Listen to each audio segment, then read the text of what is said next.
have some time to look at questions 1 to 7 now.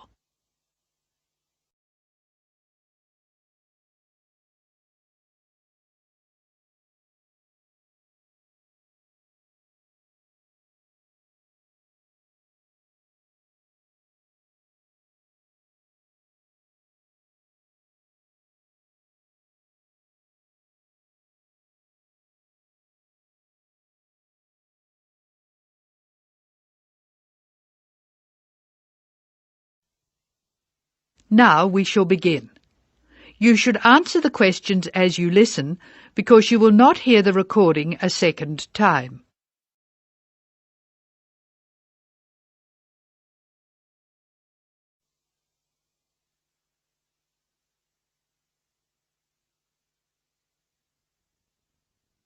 Now listen carefully and answer questions 1 to 7.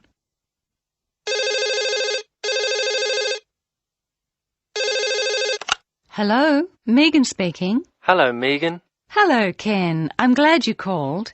Thomas asked me to give you his telephone number. Is that his office number or his home number? I can give you both. His new home number is 9452 3456. Would you like his office number? I think I have it. Does 97314322 sound right? That's it. But the home number is 9452 3456. He moved in last week. Good. I've got that. Now, what would you like to do? Well, I'd like to go dancing, but Jane's hurt her ankle, so she'd rather not. That's a pity. I guess it means she doesn't want to play tennis either. That's right. She says it's okay to go bowling if we don't expect her to do well. Okay, let's do it. I guess we can go dancing some other time. Well, I booked us some time at the bowling alley of Entertainment City. Do you know it? Is it on Smith Street? Down near the university? That's right. It's on the corner of Smith Street and Bridge Road. What time did you book for? The first booking I could get was 8 o'clock. Okay, it's 7 now. What do you want to do first? Well, I think we should leave now. We can meet at the bowling alley. I can't be that quick. I have to call Thomas to start with, and I need to get changed. Okay, I think I'll leave in 10 minutes and meet you in there. That makes sense. I'll take my car, so I'll be quite quick. I'll be out of here in half an hour. Okay. You're so lucky to have a car. You can get around so easily. Well, yes and no. I often spend ages driving around trying to find a park. The traffic can be very bad. Well, that won't be a problem for me, because I'll take the bus. It goes right past my door, and I'll have plenty of time. Sounds good. Who else is coming? I think nearly everyone from the afternoon class will be there. Which class? The big maths class or the afternoon tutorial? The maths class. What's more, we get a concession for large numbers. That's good. I'm trying to keep my expenses down this month. So am I. I expect tonight will cost about $20. You must be good with money. I expect it to come to, nearly $40. So how are you going to manage that? Well, the bus is cheap, and if I come home early, I won't have time to spend too much. In any case, I have to be up early tomorrow morning, so I'd really better try to get home by about 11. That reminds me. I have to phone the taxi company for my mother. Goodbye, Megan. I'll see you later. Goodbye, Ken. Ken calls the taxi company.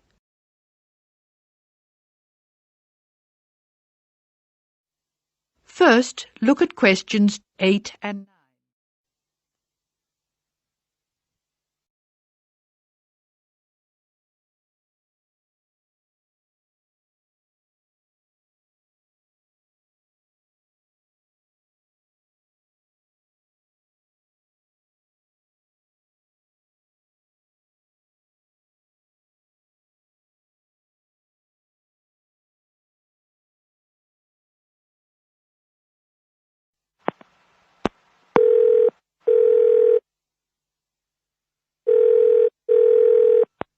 Thank you for calling Acme Cabs. Please follow the instructions on the tape. If you wish to order a cab now, press 1. If you have placed an order previously, press 2. If you wish to make an advance order, press 3. Please be ready to tell us your street number and name. If you wish to speak to the radio room supervisor, press 4. If you want to inquire about lost property, press 5. If you want to order a taxi equipped to carry wheelchairs, press 6. Your call is very important. Please stay on the line for the next available order taker. Hello, I think I left something in one of your cabs on Thursday. It was a brown paper package with an address written on it in green ink. Has anyone handed it in? That is the end of part 1. You now have half a minute to check your answers.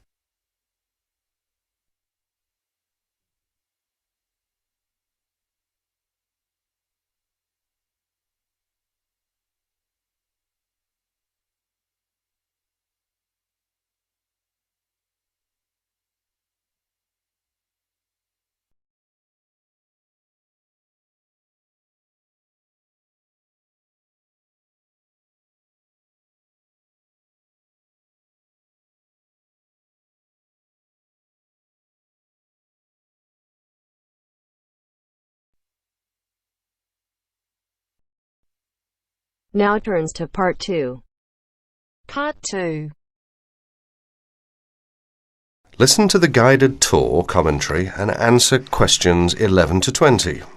You now have some time to read questions 11 to 20 first.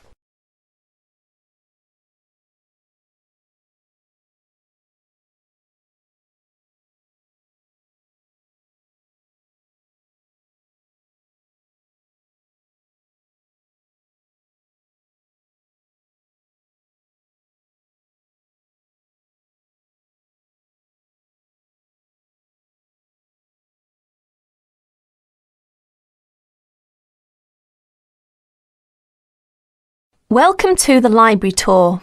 We'll begin our tour of this level of the library here at the entrance. Then we'll go in a clockwise direction. So, first of all, over here on the left, next to the entrance, is a touchscreen information service. These computers can be used at any time to get general information about the library and how it works. In front of the touchscreen information service are the catalogues. As you can see, it's a computerized catalogue system and it's very easy to use.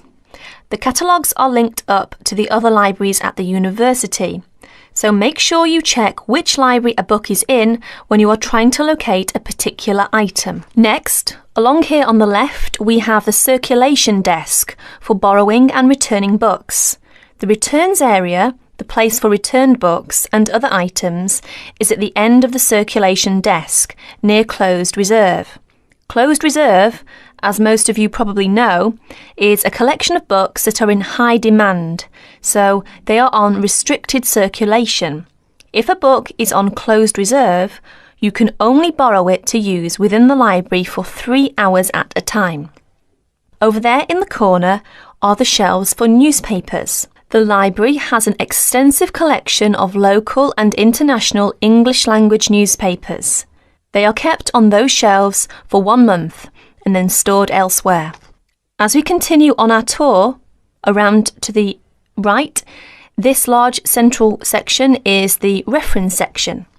Reference texts cannot be borrowed for use outside the library. They must be used within the library. All these shelves in the centre of this level are the reference section. Now, the stairs here on the left lead to level 2 only. On level 2 are most of the law books. To go up to the other levels of the library, you have to use a lift. Beside the stairs are the restrooms for this floor. Now, as we walk around this corner to the right, this large room on the left is the Audio-Visual Resource Centre. You can come here if you wish to listen to a tape or watch one of the library's videos. Next to the Audio-Visual Resource Centre is the photocopying room. There are 15 copiers for student use, and we've recently added a colour copier. The system for copying uses cards, not coins. You can buy a photocopy card from the technician in charge of the photocopying room or from the information desk if he isn't here at the time. On our right, these work tables are for student use, especially for small groups to work together, or you and your colleagues can use the conference room, which is that small room there next to the lockers. You can work on group projects in the conference room without disturbing anyone, and there's a conference room on each level of the library. The round desk in front of the lockers is the information desk. If you need help using the catalogues or you need to organise a loan from another library, the information desk is the place to come. And finally, here, beside the exit doors, these two shelves contain current magazines and journals. Like the newspapers, they are kept here for a time and then stored elsewhere. OK, that's the end of the tour of this level of the library. I'll leave you to look around yourselves now, and if you need any further help, please ask at the information desk. That is the end of part 2. You now have half a minute to check your answers.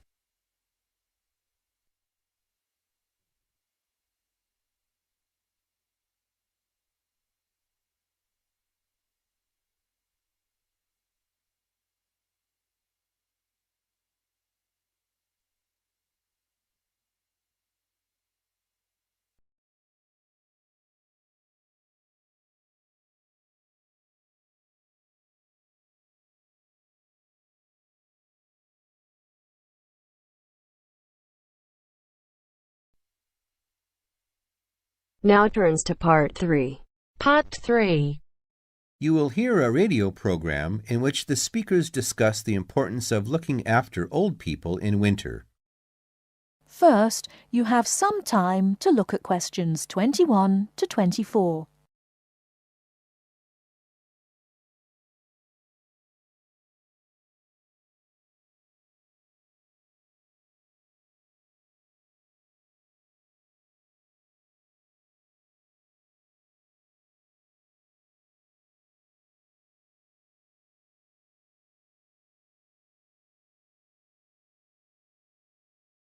Now, listen carefully and answer questions 21 to 24. Now listen and answer the questions. Nobody likes cold weather, but for old people it can be particularly uncomfortable and dangerous. They can become cold without even noticing it. To keep warm, they may need help from friends and neighbors like you. To find out how we can help, we've invited a representative from the Social Service Department at the Town Hall to talk about the Winter Warmth Code campaign. Mr. Hastings, can I first ask you why it is so important to keep an eye on elderly people during cold weather such as we've been having lately? Yes. There are two main reasons. First, the old suffer from the cold more than the rest of us. They're not as active or strong as you and me, and it's harder for them to keep warm. This can lead to all sorts of complications. They have less resistance to infection. The quality of their lives is badly affected, and in extreme cases, they may need to be hospitalized. According to the newspapers, old people are actually dying of the cold. Is this true? I'm afraid it is. I said before there were two main reasons why we should keep an eye on old people. Well, the other major problem is that so many pensioners cannot afford to heat their homes properly. Before you hear the rest of the talk, you have some time to look at questions 25 to 30.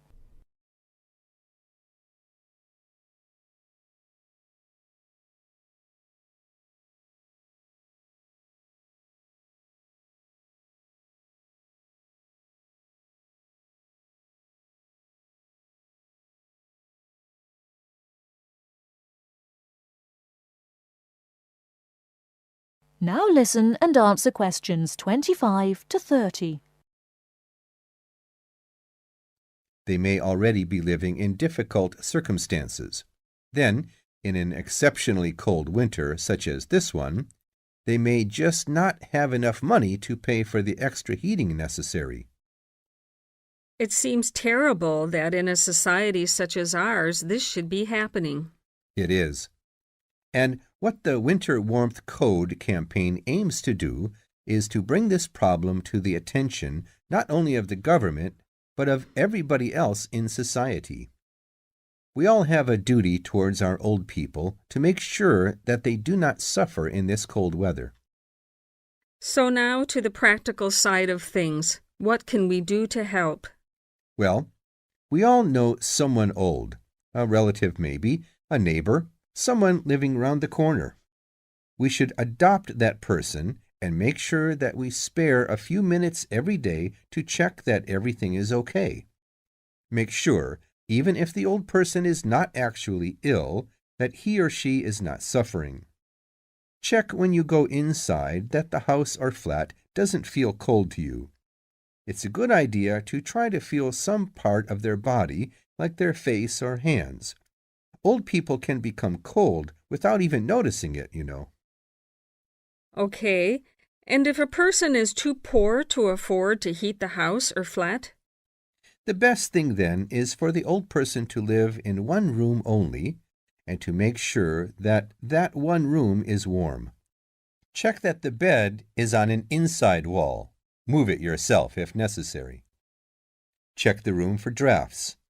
A lot of cold air gets into the room through old windows or badly fitting doors. Is food important? Yes.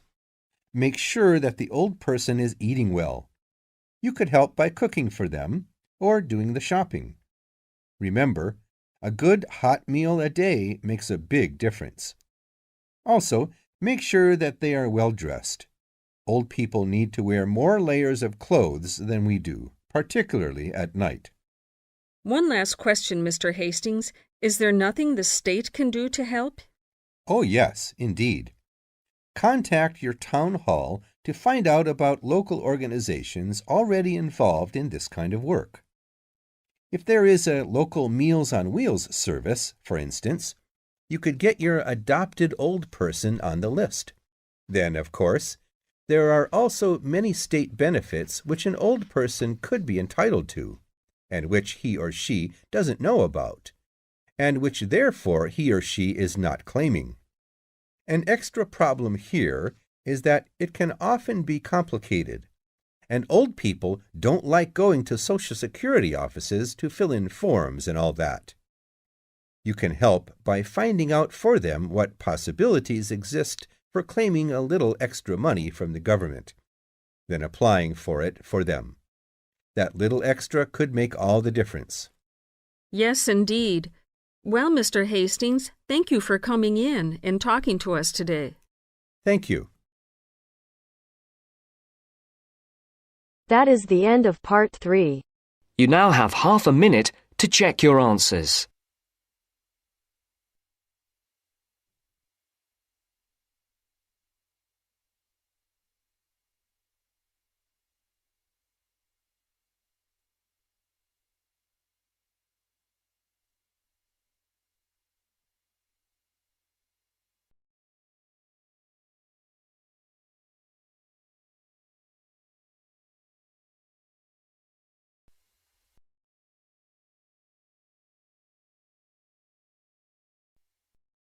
Now turns to part 4. Part 4. In this section, you'll hear a lecture on coral reef. First, you have some time to read questions 31 to 40.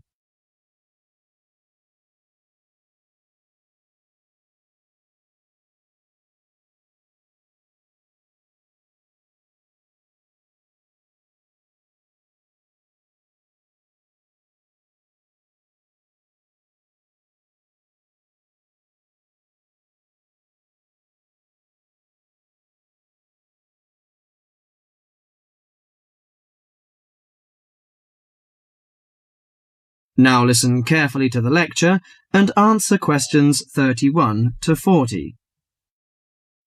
Do you fancy diving in the wonderful world of coral reefs, green sponges, colourful fish and red crabs? It is a rich garden beneath the waves. But how much do you know about the corals? Are they animals or plants? What are the threats to coral reefs?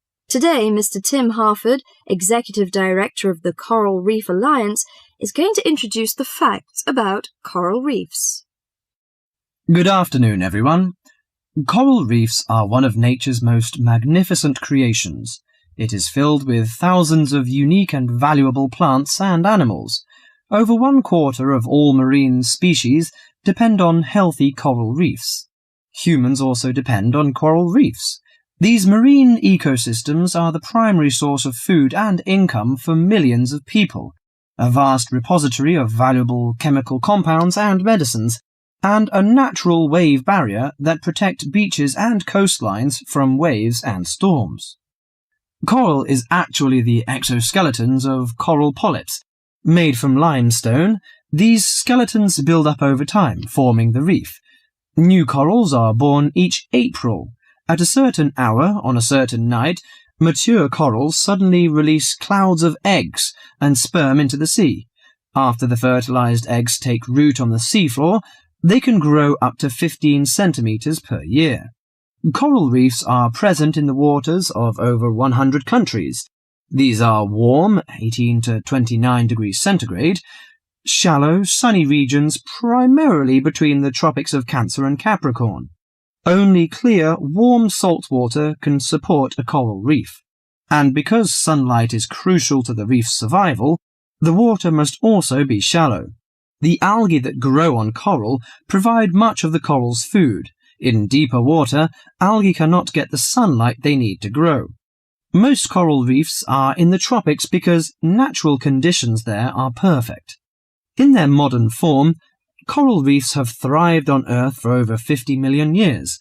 In recent years, however, more than 11% of the world's reefs have been lost, with another 16% severely damaged during the El Niño event in 1998. Up to 32% of coral reefs may be destroyed by human activities in the next 30 years if we do not take action now.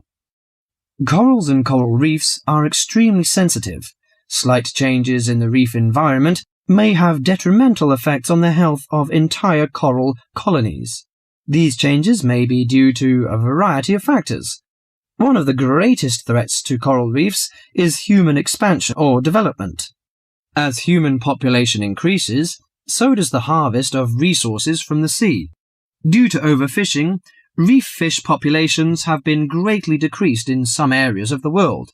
The removal of large numbers of reef fish has caused the coral reef ecosystems to become unbalanced. As we know, corals are also very popular as decorations. A large amount of the most healthy corals are selected by commercial collectors. They sell the corals to souvenir shops, where a large number of tourists wait to purchase them as decorations or souvenirs. Coral reefs also receive much damage from both commercial and private vessels. The leakage of fuels into the water and the occurrence of spills by large tankers are extremely damaging to local corals. Although much of the coral reef's degradation is directly blamed on human impact, there are several natural disturbances which cause significant damage to coral reefs. The most recognized of these events are hurricanes or typhoons, which bring powerful waves to the tropics. These storm waves cause large corals to break apart and scatter fragments about the reefs. Home to a diverse community of creatures, coral reefs are underwater treasure chests of colour and activity. Predators and prey swim and crawl among the coral in nature's never-ending dance of life and death. This lively, fascinating world beneath the waves is just waiting to be explored. That is the end of part 4. You now have half a minute to check your answers.